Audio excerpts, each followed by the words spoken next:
Hello students, आज की class में आपका स्वागत है। दस्तकारी एवं शिल्प पर प्रभाव। पिछले वीडियो में आपने लगान व्यवस्था के बारे में देखा था। इस वीडियो में देखते हैं कि अंग्रेजों की प्रशासनिक व्यवस्था के कारण दस्तकार और शिल्पकार किस प्रकार प्रभावित हुए थे।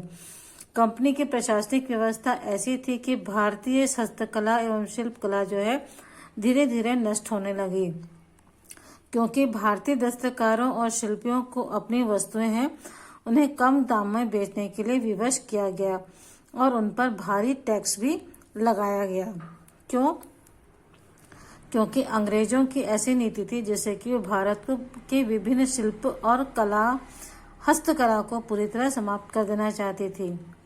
इंग्लैंड से आने वाली वस्तुओं को तटकर और चुंगी कर से मुक्त रखा जाता था, इस कारण वो सस्ते बिक जाती थी और परिणाम स्वरूप भारतीय हस्तकला और शिल्पकला की वस्तुओं उनके सामने नहीं टिक पा रही थी, क्योंकि यहाँ की वस्तुएं जो है वह महंगी मिलती थी क्योंकि उन पर टैक्स लगाया जाता था और अंग्रेजों के जो अपने इंग्लैंड से वस्तुएं मंगाते थे उन पर किसी भी प्रकार का टैक्स न लगने के कारण वह वस्तुएं सस्ती होती थी। इस कारण हमारे यहाँ की वस्तुएं जो हैं बिक नहीं पाती थी। धीरे धीरे ये व्यवसाय जो है सभी कारीगर जो हैं भारतीय वे अपना व्यवसाय छोड़ने लगे और इस प्रकार उनकी छोटी छोटी बस्तियां जो थी वह पूरी तरह से उजड़ गई। इसी कारण ढाका शहर जो वस्त्र उद्योग के कारण भारत का मैनचेस्टर कहलाता था नष्ट हो गया और मुर्शिदाबाद एवं सूरत के उद्योग भी नष्ट हो गए। कारीगर बेरोजगार हो गए और इस प्रकार से वे कृषि पर निर्भर हो गए।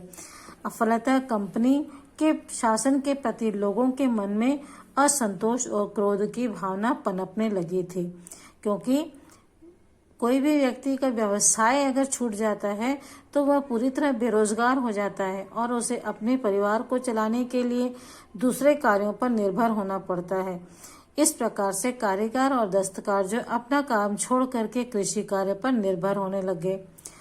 इसके अलावा वनों में रहने वाले लोगों पर भी अंग्रेजों की नीतियों का प्रभाव पड़ा। अंग्रेजी शासन के दौरान भारत में जो वनोपज थे, वनों में उत्पन्न होने वाली उपज पर आधारित अनेक नए नए उद्योग अंग्रेजी शासन ने शुरू किए थे अपने इंग्लैंड में और नई नई मिलों के कारखाने भी स्थापित हुए, जिससे भारत के जंगलों में पाए जाने वाले मजबूत लकड़ियों का उपयोग रेल की पटरियों को बिछाने के लिए किया जाता था।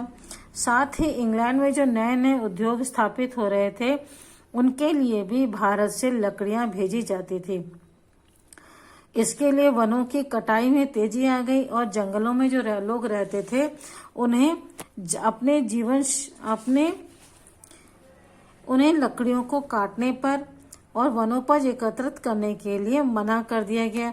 ये वनवासी जो झूम खेती करते थे और पेड़ों को काटते थे और वहां पर अपना खेती क्या करते थे, उन्हें वनों को काटने के लिए या पेड़ों को काटने के लिए मनाही कर दी गई और उन्हें जंगलों से बाहर निकालने की कोशिश की गई। इस प्रकार से इनका जीवन शैली प्रभावित हुई, क्योंकि जो आदिवासी जंगलों में रहते थे और जंगल ही उनका घर था, यदि उन्हें उनके घर से उनके जंगल से उन्हें बाहर निकाल देंगे तो उनके जीवन शैली प्रभावित होना स्वाभाविक था।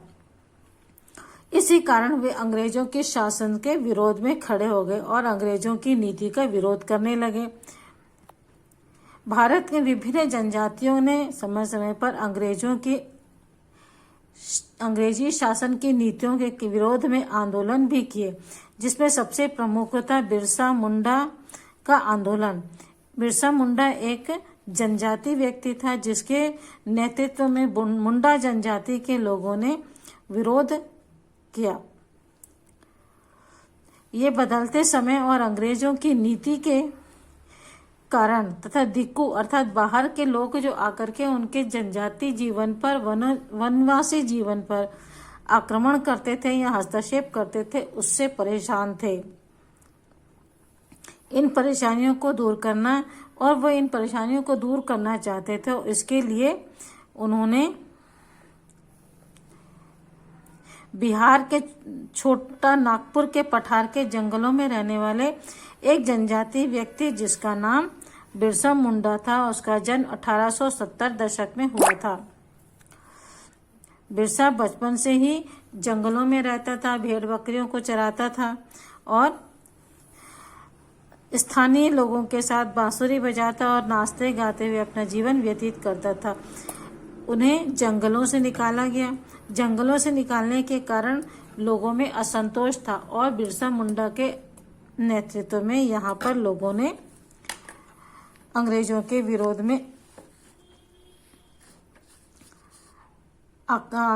किया।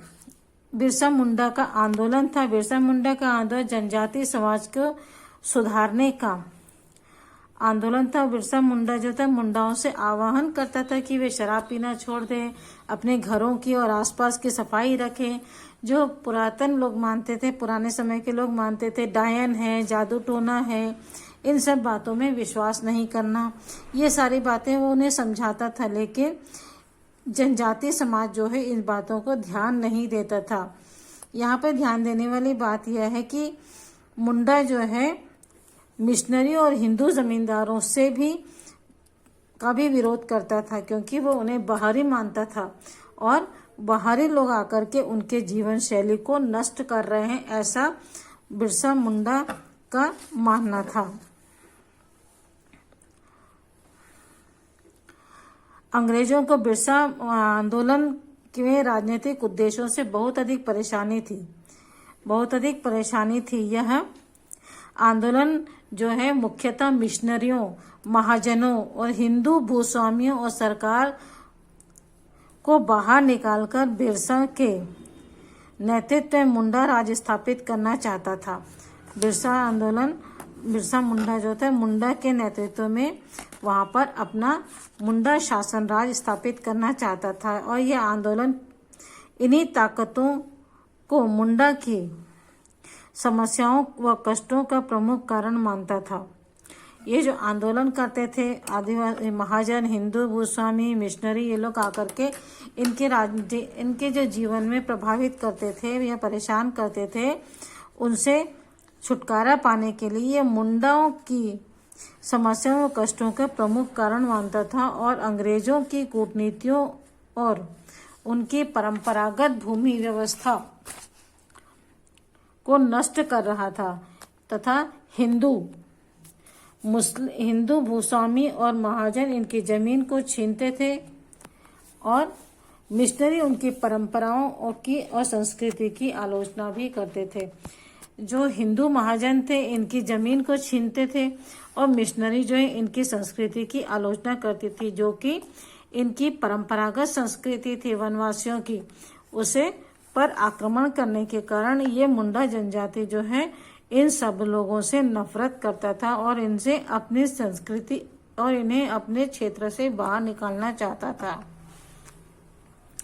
जब आंदोलन फैलने लगा तो अंग्रेजों ने कठिन कार्यवाही का फैसला लिया और उन्होंने 1895 में बिरसा को गिरफ्तार कर लिया और 2 वर्ष के कड़ा कारावास की सजा दी। दंगा फसाद के आरोप में उसे 2 वर्ष की सजा सुनाई गई। 1857 में छूटने के बाद बिरसा ने क्या किया, अपनी भाषा और प्रतीक, अपने परंपरागत प्रतीक छूटने के बाद बिरसा समर्थन जुटाने गांव-गांव घूमने लगा और उन्होंने अपने लोगों को उकसाने के लिए परंपरागत प्रतीकों और भाषा का इस्तेमाल किया। किंतु 1900 में बिरसा की मृत्यु हो गई और इसके साथ ही यह आंदोलन पूरी तरह से ठंडा पड़ गया। लेकिन इस आंदोलन ने अंग्रेजों को यह बता दिया कि यदि औपनिवेशिक सरकार ऐसे नियम लागू करने के लिए मजबूर कर दिया जाए जिनके जरिए दिक्कू अर्थात बाहरी लोग आदिवासियों की जमीन पर आसानी से कब्जा न कर सके, और दूसरा था इसने एक बार फिर जता दिया कि अन्याय का विरोध करने और औपनिवेशिक शासन के विरुद्ध अपने गुस्से को अभिव्यक्त करने में जनजातियां सक्षम है।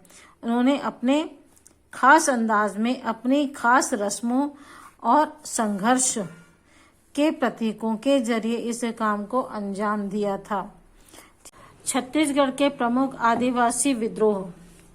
छत्तीसगढ़ में